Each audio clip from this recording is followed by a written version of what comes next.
Hi, my name is Gibson, and I'm the co-owner and creator of the Personal Development School. This is your daily breakthrough video, and in this video, I'm going to talk to you a little bit about why some people feel unsafe around other people. And we're going to dive into like really what this means, some of where it comes from. This video was basically originally sparked by somebody asking a question, why do I feel unsafe around men? But I really want to include people of all different sexual orientations, not just like a male female thing. And also, why do we feel unsafe around anybody? Okay. This doesn't just apply to like somebody you're romantically attracted to. This goes into everything. So I'm going to do a little bit of a deep dive into how to understand why this is taking place in the first place, what we can do about it, and stay tuned for that. But before I do dive in, we are still doing our sale to support our community. We have our 90-day challenge coming up for the month of November, December, and January. And it's basically going to be like, can you become secure in 90 days? Because this is what we see all the time. If people are doing 2 courses a month and at least attending 2 live webinars a month, we have a massive, massive success rate of people becoming secure. So that's going to be your 2021 goal, hopefully. So you can start off your year and take something away from sort of the quarantine time, especially for people who are living in cities or parts of the world where things are shutting back down. So there's a link to our 90-day our 90-day PDS 90-day challenge Facebook group below.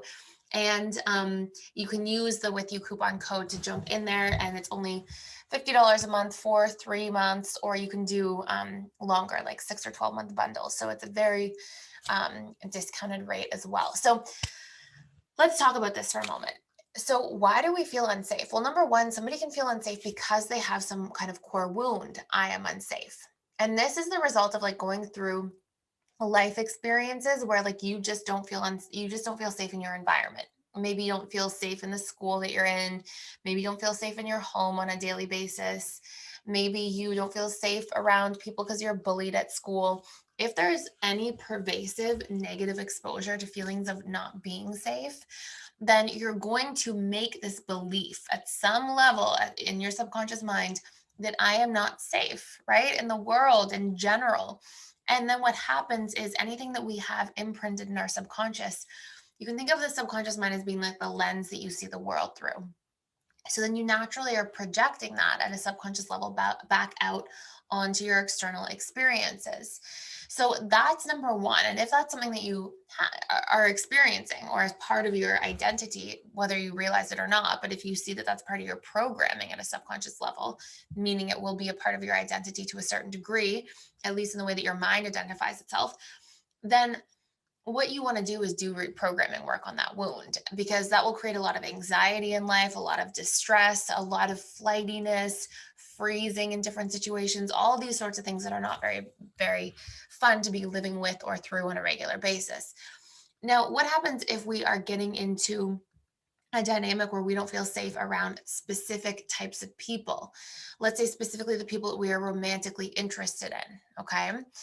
So the question I was asked from inside of the school was from, I believe, a woman, and she said, I don't feel safe around men. And what do I do in this situation? But remember, this can apply to anybody. This can be men not feeling safe around women. This can be people from different sexual orientations feeling unsafe around different genders. Like it can be anything, right? So, so what I want you to look at is number one, get specific about who you don't feel safe around. And I'm going to say for this video that this is you not feeling safe around somebody you're romantically attracted to. Okay, the type of person you're romantically attracted to. Why? What are your beliefs about these types of people? Okay, so in this woman's case, you asked the question, what are your beliefs about men that make you feel unsafe around men in the first place? And what you have to do is a big belief dump. You have to dump out all the things you believe about men. And you're going to see exactly the reasons that you don't feel safe around them. And then you have to clean these things up. We have to reprogram them, right? Using repetition and emotion to equilibrate these ideas or concepts and changing our thinking on a regular basis. And we can do some exposure work even by like slowly exposing ourselves to being a little bit more vulnerable around men and seeing how that goes. This is really important work to do, because as long as we have a belief that we are unsafe around a certain type of person, we're never going to fully be ourselves. Thus, we are never going to feel fully fulfilled in a relationship like that. So, what are your beliefs? And here are some examples that I see all the time. Men will get bored and leave. Men always cheat. Men cannot be trusted. Men lie. And I'm giving this example about men, but like I'm telling you, people have the same beliefs around women. Men carry these beliefs around women. People carry these beliefs about other people.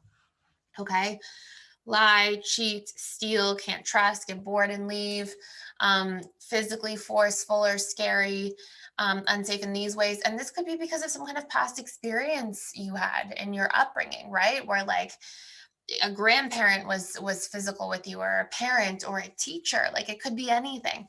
But we owe to ourselves, if we've been through any form of trauma or pain, we owe it to ourselves, in the relationship to ourselves, to show up, to stand up and be like, you know what, every single painful wound that was imprinted in my subconscious mind, I'm going to go in and, like they're weeds, I'm going to pluck them out. I don't deserve to keep being in pain and suffering all this time later, all this time now, because of something that happened to me however many years ago. Okay, so we owe it. It's a duty we have to ourselves, to be able to show up and to do that work. So make a list of all these beliefs, and then look for cognitive reframes, so healthier beliefs that are more fair and balanced, and work on changing your thinking on a regular basis, being aware. You can even use like pattern interruptions. Like you catch yourself thinking this thought on autopilot and you're like, oh my gosh, I was just thinking about how this person's unsafe. Okay, cancel. And replace it with something that you think is a fair and balanced thought. So something like, you know, I can't know that the person's unsafe. I guess that's kind of like a double negative, and you don't want to use too many negatives because your subconscious mind doesn't hear negatives as much. You might say, it's possible that this person is safe and I can still be cautious, right? I can take the time to get to know somebody. We're not trying to be like everybody you can trust 100%, because that's not true either. But we're trying to not be seeing the world through this lens of I can't trust anybody, because that's excruciating. And that limits us big time in so many ways, in our ability to connect, our ability to get ahead in life, all these different things. So I hope this makes sense. When we use repetition and emotion, this is how we reprogram.